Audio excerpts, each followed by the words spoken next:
Welcome to Sober Barkeep. I'm Brian Anderson, coming to you from Anderson's Guitar Bar here in lovely League City, Texas. Today we're going to take a look at a product from a company called Blind Tiger. Now, Blind Tiger is a reference to Prohibition era. It's kind of cool. They've got a series of cocktail mixers. They're called premixed cocktails, and I'll get into that a little more here in a minute. Or they can be used as mixers, adding either your alcoholic or non-alcoholic spirit to it. It's made by a company that has created drinks both on the alcoholic side, and then during COVID actually decided to go to the non-alcoholic side with what appears to be a pretty dang successful line of products.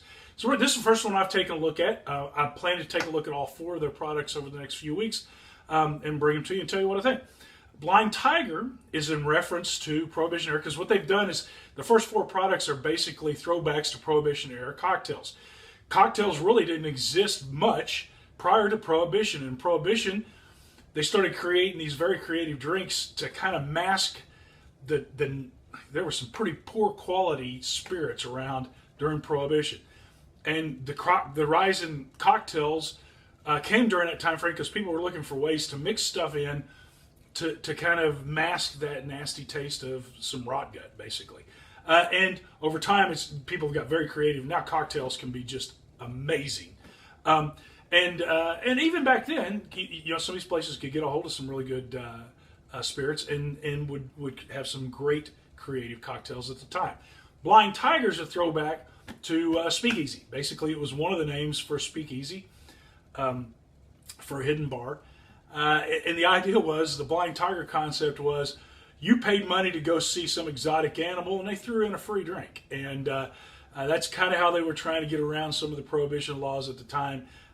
There's a blind pig, blind tiger. There's a couple different references to it in Blind Tiger. So I think it's kind of cool. I think it's cool they're using that as one of the references here. Today we're going to take a look at Bee's Knee. Bee's Knee is a very classic old cocktail. Dates back to the 1800s. The first time that you see a reference to Bee's Knee cocktail. It's typically lemon juice, honey, and gin. Okay, pretty simple drink, but it's got that sweetness in that the bite of the lemon, the sweetness of the lemon, of the honey, and then the gin has got the juniper and all the gin brings to it. It's kind of a complex drink with fairly simple ingredients.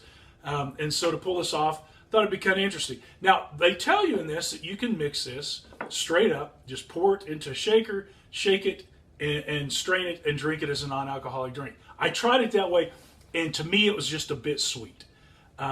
And it was missing something.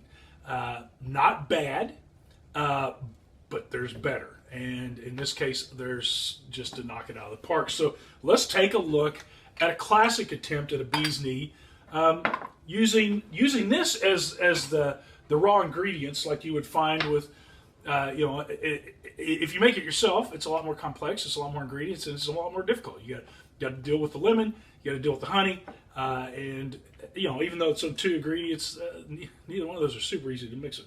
So the way they've got this lined up, it's 2 parts mixer to 1 part spirit. So we're going to do 2 shots of the Bee's Knee mixer here, and I'll tell you, when you do this straight, you can taste the lemon, outstanding, and you can taste the honey.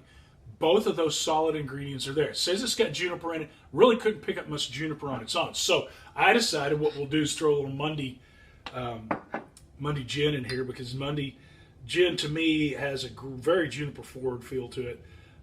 Great non-alcoholic spirit. One of the best out there. So let's take a look at this. As with most cocktails, shake it. And the Bee's Knee is always served neat. Not on the rocks, not in an old fashioned. It's in a cocktail glass. I've chosen a martini glass here. You can have any cocktail glass. But the idea is that the Bee's Knee is almost always, in any liquor you see, served neat. So we can get the shaking up really good, get it good and cold, and then we're going to pour it. Bee's Knee should be kind of a yellow color because of the lemon.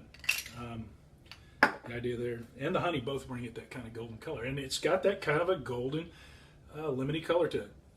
Smells fantastic. I mean, this is,